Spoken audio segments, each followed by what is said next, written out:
ચાલો મિત્રો, તો આપણી પાસે પ્રશ્ન છે.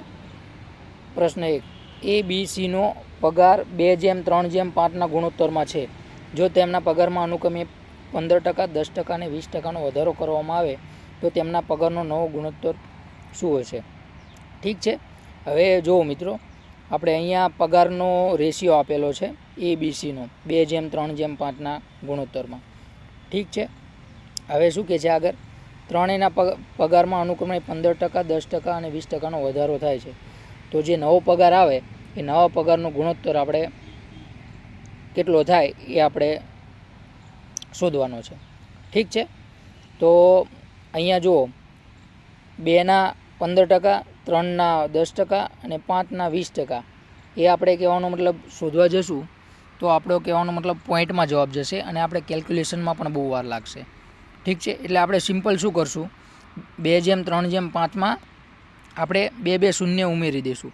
એટલે એનો પગાર કેટલો થઈ જશે? એનો પગાર થઈ જશે 200.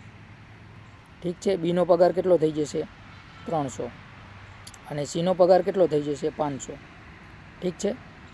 500 પગાર થઈ જશે.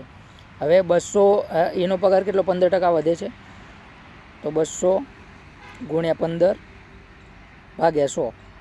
ઠીક છે. આ બે નીચેના શૂન્ય, ઉપરના બે શૂન્ય કેન્સલ થઈ જશે. 15 દૂને 30, એટલે 30 રૂપિયા પગાર વધ્યો. એનો પગાર 30 રૂપિયા વધ્યો. પહેલાં 200 હતો, હવે 200 ને 30 થઈ ગયો. ઠીક છે. હવે બીનો શોધીએ. બીમાં કેટલો વધારો થાય છે? 10%નો વધારો થાય છે. તો 300 ગુણ્યા 10% દૂર કરીએ એટલે 100. ઠીક છે. નીચેના બે શૂન્ય, ઉપરના બે શૂન્ય જતા રહેશે. 10 તરીને 30. એનો પગાર પણ કેટલો વધે છે? બીનો પગાર પણ 30 વધે છે. એટલે 300 હતા, હવે 300 ને 30 થઈ ગયા.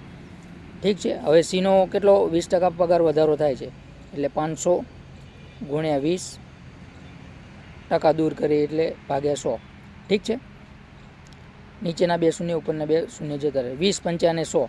100 રૂપિયા પગાર સીનો વધે છે. 100 રૂપિયા વધે છે.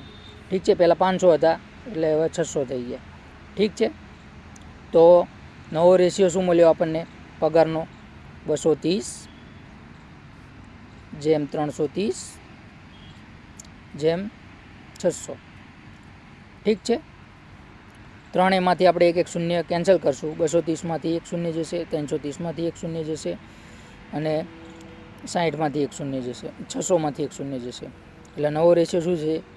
23:33:60. બરાબર. ઓપ્શન સીમાં આપણો જવાબ આપેલો છે 23:33:60. એટલે આપણો જવાબ થઈ જશે ઓપ્શન સી.